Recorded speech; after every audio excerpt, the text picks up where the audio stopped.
Biaggio, can you tell us what this feeling feels like? Does it feel the exact same as every other fight? Does it feels like every fight's getting better and better? Does the feeling get better and better? Yeah, I think, because right now it's all about experience. And with that said, like, experience is being able to be calm in there and stuff. And that's another thing I really want to work on. I think I was a little bit more calmer in this fight but like when I get swinging, I'm swinging. So just work on, kind of picking my shots. I know I heard my coach in the corner, pick your shots. Something I, still got to work on a little bit. But again, going back to experience, the more you do it, the more you get to think after and re-watch the fight and get better and better. So yeah, it's all about getting experience. And yeah, this journey's a learning journey. And when I'm 10 fights into my pro career, I'm still going to be saying that I got a lot more to learn. So yeah.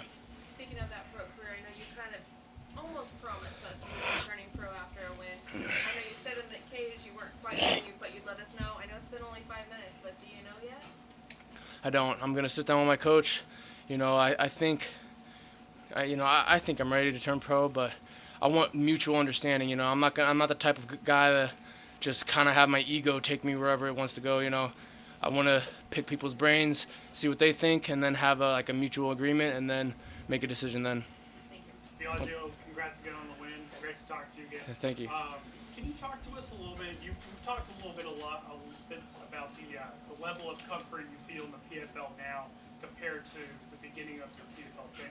Can you kind of expand a little bit about that in terms of the adjustments and the improvements that you've made? Yeah. Each fight I want to get better. Each fight I want to improve from the last fight. So, yeah, in my next fight, you'll see more improvement from this last fight. And, when you're improving like that, you're getting better. And the fighting journey is just a learning journey, and I'm still learning. And I'll always be learning. I'm never going to be a fighter that is. I'll never be satisfied, is what I'm trying to say. One last question from me. You mentioned in your post-fight interview, obviously there's so much going on in the world right now Yeah. in the Middle East. Can you kind of provide a message to those that are suffering and the families and loved ones? Absolutely. It's easy for me to say. I'm not in that kind of circumstance right now, but man, my heart goes out to all of those who are oppressed and suffering each and every day. In the back room, I was looking at some of the footage about what's going on in Gaza, and then I get off my phone and I'm here doing this. It's crazy, man. So my heart goes out to all of them. Just keep your faith and trust in God, and like I said at the end of what I said after the fight, the truth will always prevail. Just keep going, man. It's hard to say when I'm not in those circumstances. Yeah. Your name Biaggio right here. So you came into the PFL. They brought you in for your name. How blessed do you feel that now that you have like 5 straight knockouts in the PFL, that you're more than just the name Ali? You were showing that you are a real MMA fighter. Yeah, absolutely. I'll always get compared to my grandfather. It's my grandfather. I was born into it. I didn't ask to be his grandson or anything. So, when I have a pro record and I'm 32 years old or something like that, they're still going to mention my grandfather. So I don't expect that to ever go away. The only thing I can do is do me and fight and just get better at fighting. And, I'm not fighting for fame or money, none of that. I'm fighting so that I could help people who was once in my situation. When I was done playing football, I was lost. I didn't know what to do.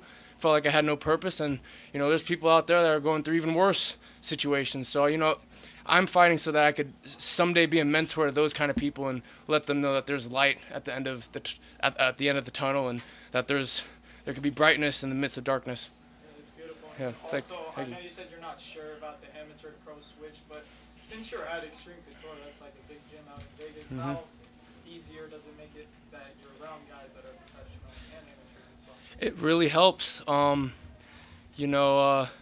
You can't soar with the eagles if you're hanging with pigeons, right? You can if you're hanging with the eagles, though. And at Extreme Couture, there's so many high-level dudes.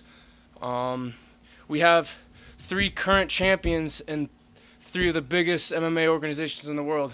You got Sean Strickland, Saudi Boo, and Patchy Mix now.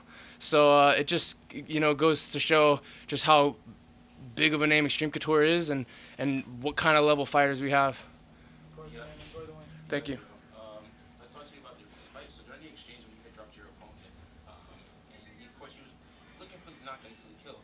In that moment when you adjusted to just keep composed and you landed the same right hand and dropped him, and then you hit counting him the left. Did you know like he was completely out then, or that's like something that you picked up on as the fight was going? I think, like you said, I think it was a hook. He went down on the hook, and when he went down, that's when I saw he was out, and then I kind of got on his back just to be dominant, I guess. I don't know. I caught him in the right in the right place, and I heard my coach saying, place your shots, because it's all about the placement. That is what knocks people out. So. I honestly had no idea that I placed it in the right spot, but I did, and all praise be to God, man, because I do my best and God does the rest. Last question.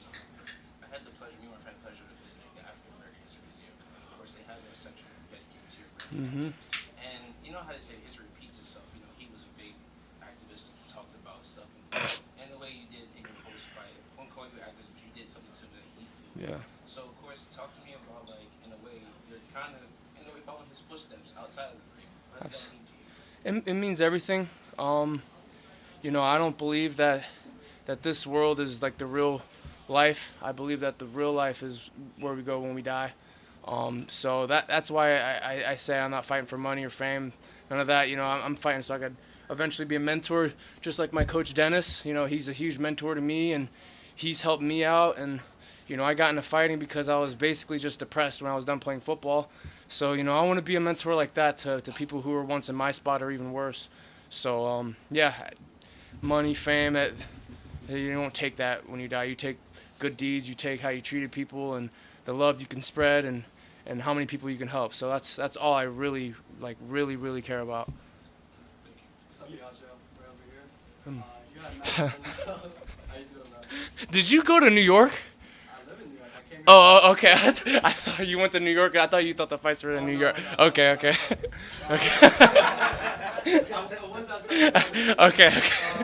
I was like, we're in DC, bro. Boy Matt Burnell was sitting cage on me. What do you think he'd say about that striking display you put on? I heard him screaming liver shot, and I went for the liver shot, and like right when I got to rewatch it again, but I think when I went to the liver, he hit me with the right hand, and I was like, okay, maybe another time. I actually heard Maz, and he's a huge mentor, a huge inspiration too. If you watch him fight, he's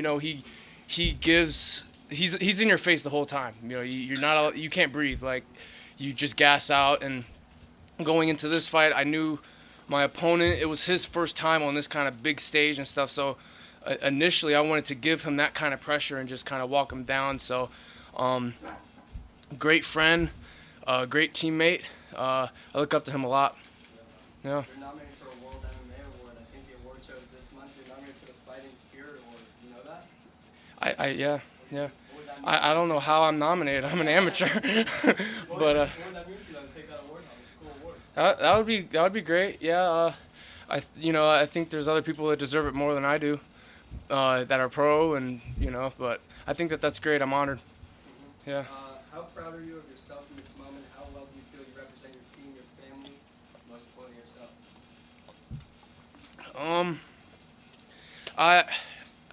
I'm proud of myself, but I'm more proud of I think just improving. There's so much more to learn and so much more to improve on. But yeah, I'm gonna just soak it in, and I'm proud of my teammates and their support, and my family and friends, and Coach Dennis, man, man, I'm so grateful for him. He helps me so much. He helps me stay calm, and to him, a fight is like going to the grocery store or something like that, and he makes it normal, because going into a fight, it's a big deal, and you put so much pressure on yourselves. And even last night, like I walked up to my coach, I told him like I was pacing the room, I was very, very nervous, damn near scared. So hats off to Dennis, really. Best coach in the game, hands down. I don't care what anyone says. And we got about when you want to get back to action again. No clue. I hope Dunkin' Donuts is still open. Is it? Can someone check? Okay. That's a real. I'm not trying to be. That's a real question. But yeah, no clue. I don't work at a nightclub anymore in Vegas, so I can actually like spend New Year's with my family. And my dad, he used to be an executive chef, so he's gonna freaking lay out all this food at the house. So yeah, I'm just gonna eat. Excitement. Yes, sir. Joe, we showed your history last week in our TV show in Brazil, and the fans, they asked how is a security in a nightclub in Vegas. Did you pick this job or? I did actually. My last fight was in New York. After that fight, I came home, and I was able to quit my job. I wanted to just focus on fighting. I want this to be. This is my career. This is my job now. So I'm very lucky to be able to just focus on what I want to do. But working at a nightclub in Las Vegas, you see some shit. I'm telling you, it's crazy. Biaggio, I see, first of all, great fight. Thank you. Thing, I see you growing out a mullet. Do you plan on continuing that? You said what? You're growing out a mullet. Are you planning on continuing that? I don't know. I might, one of my teammates, Blake, he's got a legit mullet if you want to see a legit mullet. But, I don't know. My hair used to be super long, but, I like to just switch it up a little bit. Biaggio, you were featured on a Celsius commercial as a Celsius athlete. That's pretty cool. Not many amateurs are getting featured like that. But besides them, Celsius, are there any people that are sponsoring you, that are helping fund this ride for you? Yeah. Right now, my two sponsors are Celsius and OnlyFans. OnlyFans, I post a lot of training footage and just training pictures and stuff with my coaches, maybe some technique stuff. I'm not posting lingerie pics and shit like that. That's not yet. That's not what it's. It was initially for athletes. So me and my brother, we're both sponsored by OnlyFans, and we like to post training footage and anyone who wants to kind of get a scene or a glimpse behind the scenes. So. Yeah, Joe, you have a lot of fans in the Middle East. If you were able to say something to them, what would it be? Yeah, alhamdulillah. None of us would be here without God, and I'm a huge fan of what is going on out there, and especially Saudi Arabia with the boxing that they're doing and a lot of the events that they're doing. So I would love to, inshallah, come to the Middle East and visit all my brothers and sisters, and yeah, so.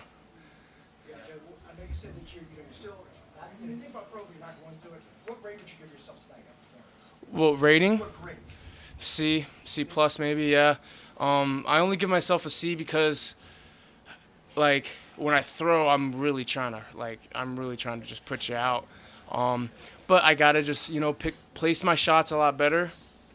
I know I have the power, so I don't really have to kind of, I don't really have to do that. So just kind of place my shots more and be more technical. As a follow-up, what do you think Sean Strickland, what grade would he give you for tonight? He might give me a B just for the aggression. Sean's a very aggressive guy, so maybe he'll give me a B. I don't know. Maybe if I'm lucky. Your leg kicks and takedown defense tonight were something that looked very impressive. Thank you. Just talk about the evolution of that throughout your career. Absolutely. My favorite fighter is Justin Gaethje, and you know how Gaethje is with the leg kicks. So, he was a taller dude, so I didn't want to throw high kicks. I wanted to kind of chop at the legs. So, and you could tell it hurt him too, because he switched to southpaw after a couple of those, and he even said to me, like, we were talking during the fight, he even said to me, he's like, ow. But, no. Brandon with the DMP MMA Center. I want to find out, when did you find your timing? Because I seen that you had such a high volume in the first as well as the second round. When did you find your timing in your range? I think, sometimes I'll kind of do this. I'm not trying to land a jab or anything, but I just want to see where I'm at by using my reach and kind of adjusting where he is from the tip of my knuckles. So I kind of do that to kind of get my range a little bit, and then I go. But again, there's so much to improve on. There's, yeah, sky's the limit. I'm just learning and learning and learning and learning. Thank you. Thank you. That's it. Thank you guys so much.